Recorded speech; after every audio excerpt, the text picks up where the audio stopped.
आमचं degree college चालू झालं आहे आणि आम्हाला भरपूर असाइनमेंट्स दिल्या जात आहेत. त्यापैकी सायकोलॉजीची जी असाइनमेंट होती त्यात आम्हाला मूवी रिव्ह्यू लिहायचा होता. So let's get started. Good will hunting. What do we exactly infer from the title? Searching for the true meaning of life? Something like when there's a will, there's a way. But the title suggests the name of a 21-year-old boy named Will Hunting. Now the question left is whether he is good or not. Well then, let's dive into the review. The American psychological drama film Good Will Hunting was released in 1997, starring Matt Damon, Ben Affleck, William Robbins, Minnie Driver, and Stellan Skarsgård. The script was originally written by Matt Damon as an assignment during his playwriting class at Harvard University, and then the screenplay was developed by Ben Affleck as requested by Damon. Miramax, the production company, though not ready to accept it, but later hired Gus Van Sant as the director, and the filming took place between April and June 1997. The scenes were shot at Boston, Toronto, and Harvard University. The musical score for the film was composed by Danny Elfman. Also, some of the songs were written and recorded by Elliott Smith. Unfortunately, the songs didn't make up for the Oscars and lost to Titanic. The plot. Professor Lambeau steps out of the MIT class and witnesses a janitor scribbling on the blackboard. I did nothing, says the boy and gushes through the hallway with his cleaning tools. Professor tries to catch him, but the assistant insists him to take a look at the board, and what?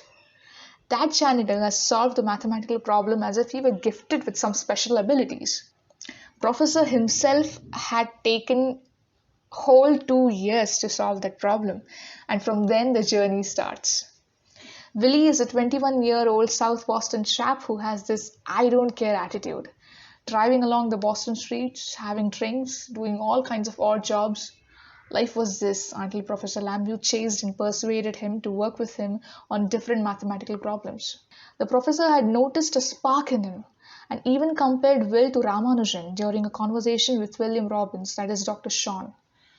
The conflict comes when Will turns down almost all the fantastic offers, even working for the National Security Agency. Lambeau takes him to several therapists, but no one is willing to entertain Willie. Then Dr. Sean McGuire, one of the old friends of Professor, comes into picture. He's a therapist who can treat almost anyone. This is a pretty predictable story, right? But the rawness in it is the real gem. Let's come to the psychological aspects of the film. The first meeting of Willie with Dr. Sean, after being rejected by a couple of therapists, still goes haywire because Will isn't at all concerned about his future.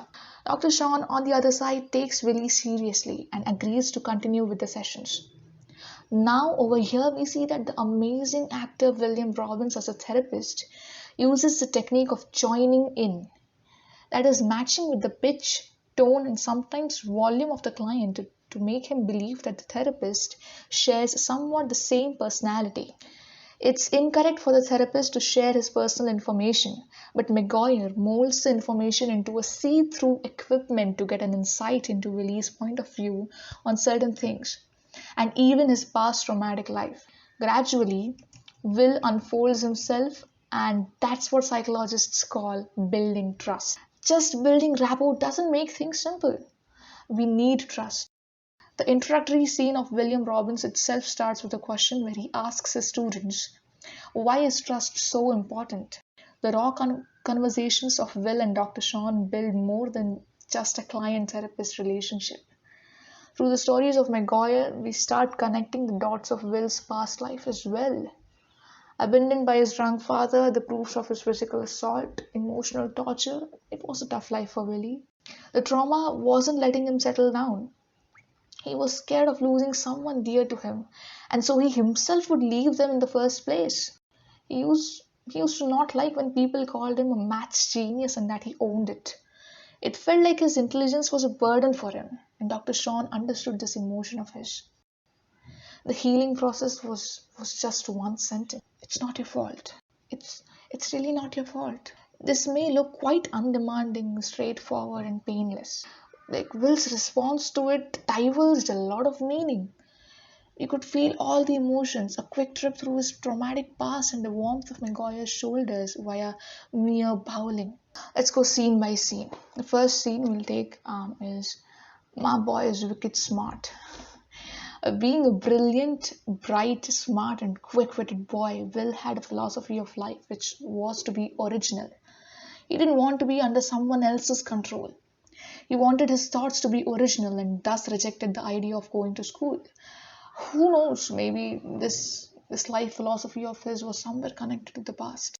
The second scene is the construction site.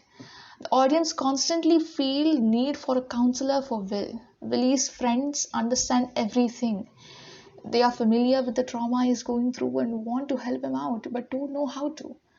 We as spectators also relate certain things like being unable to help someone despite knowing that something is wrong.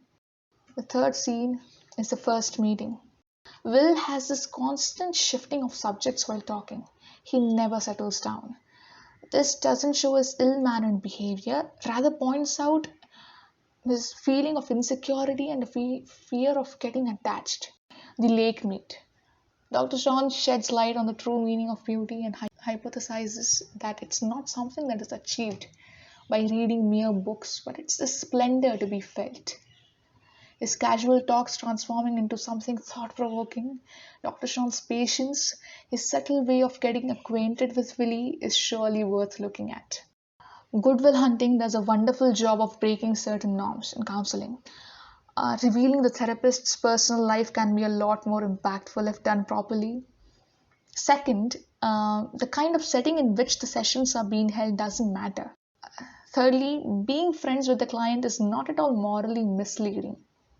One of the important lessons learned is like sometimes changing the destination is also important and not just a route to reach it. The best thing about Good Will Hunting is not in its well-crafted psychological symmetries, but in the just plain messiness of its humanity. No wonder this film received nomination in 9 categories at the 70th Academy Awards, including Best Picture and Best Director, and won in 2 Best Supporting Actor for William and the Best Original Screenplay for Damon and Affleck. In 2014, it was ranked at number 53 in the Hollywood Reporter's 100 Favorite Films list. For a psychologist, the first thing he needs to do is understand and manage himself, his own emotions, and Dr. Sean had achieved a mastery on it, and so could understand Willie more than Willie himself. According to my observation, the film is not just about Will and his ups and downs, but also tells us that how the therapist and even his relationship was equally important. Good Will Hunting taught me how to empathize with individuals and that lending a shoulder meant a lot. The magical sentence, "It's not your fault," is applicable even now in the pandemic situation after 24 years of the film's release.